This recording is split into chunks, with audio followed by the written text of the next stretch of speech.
Hello friends, the girl friend trailer చూశాక వెంటనే ఒక స్ట్రాంగ్ ఎమోషనల్ ఫీల్ వస్తుంది. ఫస్ట్లో సింపుల్గా లవ్ స్టోరీ లాగా కనిపిస్తుంది, కానీ స్లోగా ఇంటెన్సివ్ పెరిగి తర్వాత థ్రిల్లర్ లాగా షేడ్స్లో వెళ్తుంది.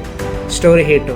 ఇది రెగ్యులర్ లవ్ స్టోరీ కాదు, ప్రేమ అంటే ఎంతవరకు వెళ్తాము అనే క్వశ్చన్ రైజ్ చేస్తుంది. హీరో గర్ల్ ఫ్రెండ్కి మీద ఉన్న ప్రేమ పొజిటివ్నెస్గా దాని తర్వాత ఒబ్సెషన్గా మారుతుంది. చాలా రియలిస్టిక్గా ఉంటుంది. టెక్నికల్గా వస్తే hero look and acting super. ఇది రెగ్యులర్ లవ్ స్టోరీ కాదు, ప్రేమ అంటే ఎంతవరకు వెళ్తామనే క్వశ్చన్ రైజ్ చేస్తుంది.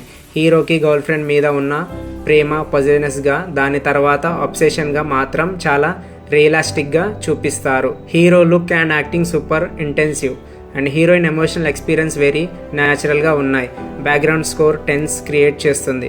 ఎస్పెషల్లీ లాస్ట్లో షార్ట్స్ అయితే సినిమాటోగ్రఫీ అండ్ ఎడిటింగ్ క్లాసీగా ఉన్నాయి. డార్క్ టోన్ పర్ఫెక్ట్గా సూట్ అయ్యింది. ఫైనల్గా చెప్పాలంటే ద గర్ల్ ఫ్రెండ్ ట్రైలర్ ఒక ఎమోషనల్ సైకలాజికల్ థ్రిల్లర్ లాగా ఫీల్ అవుతుంది. లవ్లో ఉన్న బ్యూటీతో పాటు డేంజర్ సైడ్ని కూడా చూపించారు.